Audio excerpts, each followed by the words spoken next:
Buenas tardes. Nosotros vamos a presentar sobre el gobierno de los comunes. Nuestro equipo está conformado por Fabián, Diana, Dana y Zaira. y su servidor, Eder Cárdenas.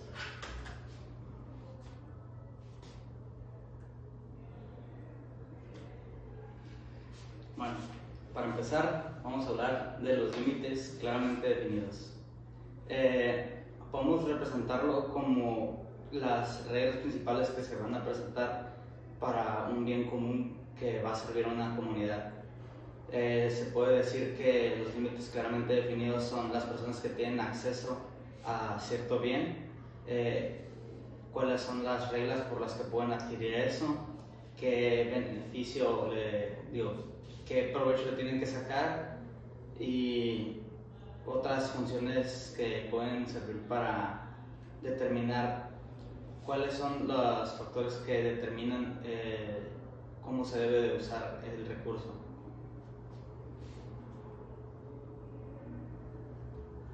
Como por segundo punto tenemos la congruencia entre las reglas de apropiación y provisión, que se puede decir como de que si yo estoy recibiendo parte del recurso, tengo que dar algo también equitativamente para poder yo tener esa parte del recurso.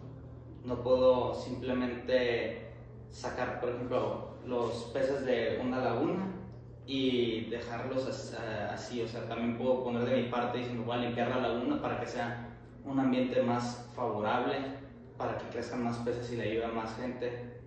En el caso de, por ejemplo, plantar verduras, decir, ¿sabes qué? A mí me toca recoger 3 zanahorias, lo que voy a hacer, voy a plantar otras 3 zanahorias de regreso para que crezca y haya más en un bonche.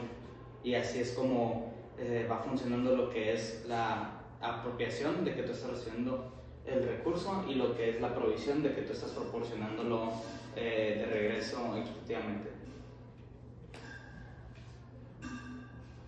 Como tercer punto tenemos los acuerdos de acción colectiva. A eso se refiere que la mayoría de personas afectadas por reglas sobre el uso de sus recursos comunes deben poder participar en la creación y en la formación de reglas. Con esto se fomenta que una mayor legitimidad, aceptación y cumplimiento, ya que normalmente la gente que crea las mismas reglas es propensa a cumplir sus mismas reglas. Como su importancia tenemos 3 puntos, que es la legitimidad y compromiso. Como mencioné, cuando las personas contribuyen a la elaboración de las reglas es muy probable que vayan a cumplir esas reglas. Como segundo tenemos la actividad local. Esta permite la participación local, que ayuda a crear reglas que no solo se ajusten mejor a las condiciones ecológicas, sino también a las culturales y sociales, las cuales son fundamentales para la sociedad y el sistema. Y como último tenemos el control distribuido y no elitista. Eso se refiere a que las reglas no solo se concentren en una misma élite, sino que sean para conflictos internos y externos. Como otro punto tenemos el monitoreo. Este es la acción de vigilar, supervisar o dar seguimiento a lo que está pasando para asegurarse de que se cumplan las reglas o acuerdos. Sirve para detectar problemas a tiempo y corregirlos antes de que crezcan. Un ejemplo de este punto pues sería en la escuela que el profesor tenga un monitoreo de sus alumnos. Otro ejemplo podría ser en una empresa, que el jefe supervise que todos los empleados estén haciendo sus actividades que les tocan. Básicamente es monitorear que se esté llevando un buen proceso en lo que se está haciendo. Como siguiente punto tenemos las sanciones graduales. Son castigos o consecuencias que van aumentando poco a poco según la gravedad o repetición. La idea no es aplicar el castigo más fuerte e inmediato, sino que se dé oportunidad de corregirlo antes. Otro ejemplo de sanciones graduales puede ser en la escuela, que el profesor le llame la atención a un alumno. El primer punto puede ser la llamada de atención verbal. Si no, pues obedece, se puede subir o cambiar a un reporte, y ya pues por último la suspensión del alumno. Como Otro ejemplo pues sería también en la empresa, si un empleado no está cumpliendo con su cargo de puesto, o si llega tarde, pues no está cumpliendo con lo que le toca hacer, pues también va a haber una sanción en contra de él. Como siguiente punto tenemos lo que es el mecanismo de resolución de conflictos, que básicamente es la forma en la que las personas o grupos encuentran una salida, es decir, como una solución a un problema que se da cuando hay un choque de intereses, es decir, cuando no se puede llegar a un acuerdo, se busca lo que viene siendo el mecanismo de resolución.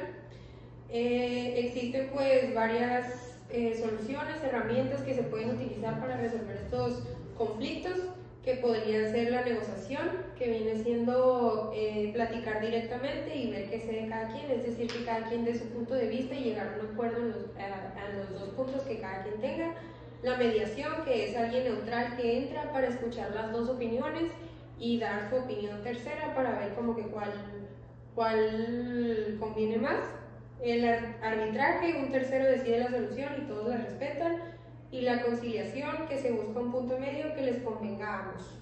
Pues son maneras de evitar pleitos más grandes, ahorrar tiempo y conseguir una solución donde beneficie a ambas partes. Y pues bueno, como séptimo punto tenemos el reconocimiento mínimo de los derechos de organización. ¿Qué significa esto? Pues bueno, básicamente que las personas de su misma comunidad puedan establecer o tengan la capacidad de poner sus propias reglas, vaya. ¿Por qué? Pues bueno, en el contexto de los bienes comunes, este reconocimiento permite a la comunidad proteger y gestionar su recurso. Entonces, pues ellos deciden cómo se usa, pues los puntos que estuvimos hablando ahorita más o menos del delegar quién va a hacer qué o qué puesto va a tener cada persona, cómo se va a sancionar a las personas, básicamente que una entidad mayor te dé la posibilidad de hacer eso sin meter manos o sin influencias externas, vaya, para que la propia comunidad sea la que gestione este recurso, sus consecuencias, cómo pues van a protegerlo, vaya. Y por último y octavo punto tenemos la de empresas anidías. ¿Qué significa esto? Bueno, las empresas anidías en el gobierno de los comunes son organizaciones que estructuran en varios niveles donde pequeñas unidades locales se coordinan dentro de sistemas más amplios para gestionar recursos compartidos de forma eficiente y equilibrada. Pues básicamente que haya una jerarquía, vaya, de estas tipos de empresas en las que cada una delegue a otra sección y que esta sección pues gestione otras empresas, y así pues se tiene un sistema más eficiente y más controlado, porque sería muy complicado que una entidad mayor regule a muchísimas entidades o muchísimas comunidades pequeñas. Por eso, digamos así, que tenemos el gobierno de México y que cada estado de México tiene su propio gobierno que pues reporta al gobierno del estado. Sin embargo, pues sería muy complicado que el gobierno de México manejara todos los estados como un organismo único. Debido a esto, pues está el concepto de empresas anidías. Y ya para finalizar, a manera de conclusión, tenemos que todos estos conceptos que vimos son muy importantes y más que nada necesarios para llegar a un sistema en el que los bienes se puedan respetar, se puedan aprovechar y que no caigamos en la tragedia de los comunes, vaya. Eso sería todo. Gracias por su atención. Gracias. Bueno, por si no quedó claro o tuvieron pues algunas dudas, a continuación vamos a estar presentando un ejemplo extenso donde se abarquen y se expliquen cada punto en base a este ejemplo. La historia es el agua de Valle de San Miguel. En el Valle de San Miguel, un pueblo agrícola enclavado en las montañas, la vida dependía del río Azul, un caudal que descendía de los glaciares y que durante siglos había alimentado sus cultivos de maíz y hortalizas. Con el crecimiento de la población y los cambios climáticos, el agua empezó a escasear. Los conflictos entre vecinos aumentaron, algunos desviaban de las que les correspondían, otros construían canales ilegales y pronto el río estuvo a punto de agotarse. Gracias a esta crisis, los ancianos del pueblo convocaron a todos los agricultores para crear un sistema comunitario de gestión al agua. Sin saberlo, estaban construyendo un modelo que seguía los 8 principios que décadas más tarde estudiaría Elinor Ostrom. Pues para empezar con el primer punto, que era los límites claramente definidos, lo primero que se hizo fue determinar a quienes les debería corresponder una parte adecuada de esa agua. No podían ir regalándosela a cualquier persona porque había personas que tenían mayor necesidad, especialmente los que tenían parcelas agrícolas. Entonces lo que hicieron fue definir quiénes son los que más necesitaban esa agua por los canales y les daban un rango del agua basado en la cantidad de terreno y territorio que abarcaba sus parcelas, para que así pudieran tener la posibilidad de regar sus cultivos y también beneficiarse de esa misma agua, haciendo que los que no necesitaran tanto recibieran una porción menor, pero que también fuera equitativa y no se sintiera injusta. En el caso de las reglas de provisión y apropiación, lo que era básicamente, pues las personas recibían esa agua, las personas con las parcelas más grandes recibían mayor agua, pero a cambio de eso lo que tenían que hacer era pues aportar más cantidades de recursos. Si recibían mayor cantidad de agua, definitivamente iban a ellos a poder proporcionar mayor cantidad de frutas, vegetales y todo lo que tuvieran ahí hacia lo que fue el pueblo. En el caso de la gente que recibía menos porque no necesitaba tener que echarle agua a parcelas y que nomás era para su propio beneficio, pues lo que podían hacer era pagar una cuota para poder recibir esa agua. Mediante los acueductos les proporcionaban una pequeña cantidad considerada en comparación a las personas que sí tenían una dependencia masiva de esa agua. Y esto era básicamente la manera en la que la gente tenía la apropiación y luego podía corresponder a ese propio beneficio del que gozaban. En base al tercer punto, que es el de participación colectiva, se realizaban asambleas de agua cada mes en la que se podían discutir ajustes o problemáticas o quejas que tuvieran los ciudadanos. Todos los usuarios podían hablar y podían tomar decisiones en base como a lo que se quería cambiar, desde el agricultor más rico hasta el de más abajo. Y esta participación es la que generó confianza y generó como la necesidad también de que la demás gente participara, ya que nadie sentía como que si hablaban no iban a ser escuchados, ya que todas las normas no se podían imponer, pero era cuestión de que todos estuvieran de acuerdo o fuera en base a una votación. Para el siguiente punto, que es el monitoreo, pues en base a la historia, para garantizar el cumplimiento nombraron a aguadores, a los miembros rotativos del pueblo que vigilaban los turnos de riego. ¿Para qué se hace esto? Pues estas personas observaban quién abría las compuertas, qué tanta agua salía, cómo la utilizaban, y reportaban a la asamblea cualquier incumplimiento. Pues si se hacía un mal uso de esta agua, pues iban y ponían la queja. Como siguiente punto son las sanciones graduales. Primero, pues se decidió que las sanciones fueran progresivas. ¿Qué significa esto? La primera vez que alguien robaba agua recibía una advertencia, pues advertencia verbal. Si volvía a cometer este mismo error, se tenía que pagar entonces una multa destinada al mantenimiento de los canales. Y si esta persona o personas persistían desobedeciendo, haciendo mal uso del agua, pues podían ser excluidos temporalmente de los turnos de riego, y pues así se castigaba sin romper lo que es el tejido social del pueblo. En los mecanismos de resolución de conflictos, una vez 2 familias se pelearon porque una acusaba a la otra de tomar agua antes de su turno. Entonces el conflicto fue llevado al Consejo del Agua, que fue integrado por ancianos y representantes elegidos en la asamblea. y en pocas horas pues llegaron a un acuerdo donde resolvieron el conflicto sin la necesidad de tener que ir a un tribunal.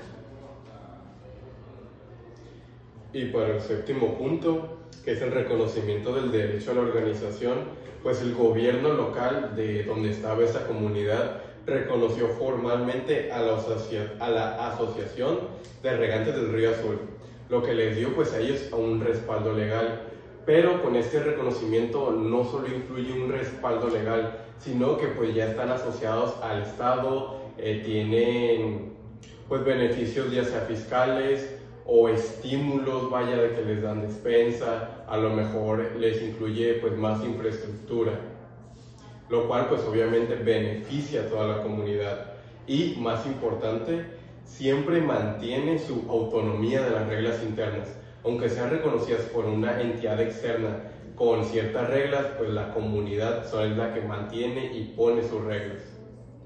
Y para el octavo punto, que es la organización en múltiples niveles o el anidamiento de empresas, pues el Río Azul no solo pasaba por San Miguel, sino que por otros 3 pueblos vecinos, o sea que ya no era una comunidad, sino que eran varias comunidades por las que pasaba este río y las que tenían sus propias pues, reglas, comunidades, sanciones, etc.